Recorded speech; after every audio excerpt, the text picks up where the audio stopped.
നമ്മുടെ കഷ്ടപ്പാടും ദാരിദ്ര്യവും രോഗവും വേദനകളും ഒന്നുമല്ല, ഈ ഉണ്ടാക്കി വെച്ചിരിക്കുന്ന സമ്പത്താ.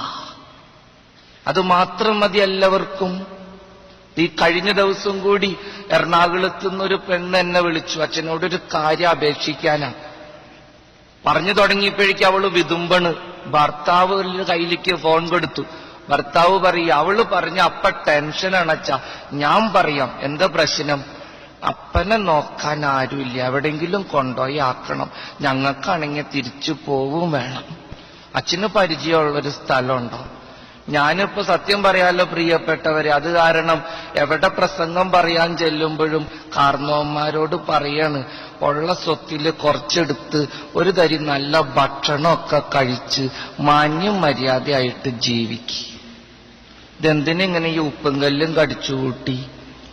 ഈ ചാളയും അയിലയും ഉണക്കമീനും മാത്രമൊന്നുമല്ല മാർക്കറ്റിലുള്ളത്. തിരുത, തൂളി, ആഗോലി, കരിമീൻ, നെയ്മീൻ ആദിയായ മത്സ്യങ്ങളൊക്കെ ഉണ്ട് നമ്മുടെ മാർക്കറ്റിൽ. പോത്തിറച്ചിയും കോഴിയിറച്ചിയും മാത്രമല്ല, താറാവിറച്ചി, കാടയിറച്ചി, ആട്ടിറച്ചി, പലതരം ഇറച്ചികളും എന്നുണ്ട്. ഇതെന്തിനിങ്ങനെ ഈ മുളകും ചമ്മന്തിയും അരച്ച് ജീവിക്കണേ?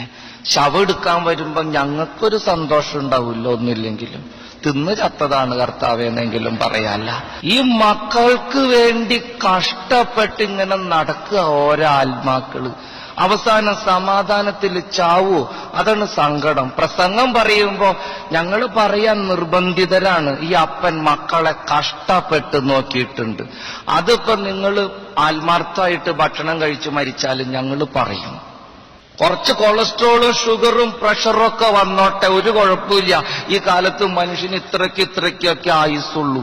മര്യാദയ്ക്ക് ഒരു തരി നല്ല കൂട്ടാനൊക്കെ കൂട്ടി ചോറുണ്ട്, വല്ലപ്പോഴൊക്കെ ഒരു സിനിമയ്ക്കൊക്കെ പോയി, വല്ലപ്പോഴും അടുത്തുള്ള സ്ഥലങ്ങളിലൊക്കെ ഒന്ന് തീർത്ഥാടനം നടത്തി, ഒരു ടാക്സിയൊക്കെ വിളിച്ചൊന്ന് വേളാങ്കണ്ണിക്ക് പോയിട്ട് വാങ്ങുന്നു. എന്തിനാ ഇങ്ങനെ ഈ ട്രെയിനിലും ലൈൻ ബസ്സിലും മാത്രമായിട്ട് നടക്കണേ? ഇഷ്ടം പോലെ കാശ് തമ്പുരാൻ തന്നിട്ടില്ല. മക്കളാണ് ഏറ്റവും കൂടുതൽ സ്നേഹിക്കണതെന്നും പറഞ്ഞ് നടക്കണവര് അവസാനം പമ്പര വിഡ്ഢികളായിത്തീരും, ഉറപ്പാ.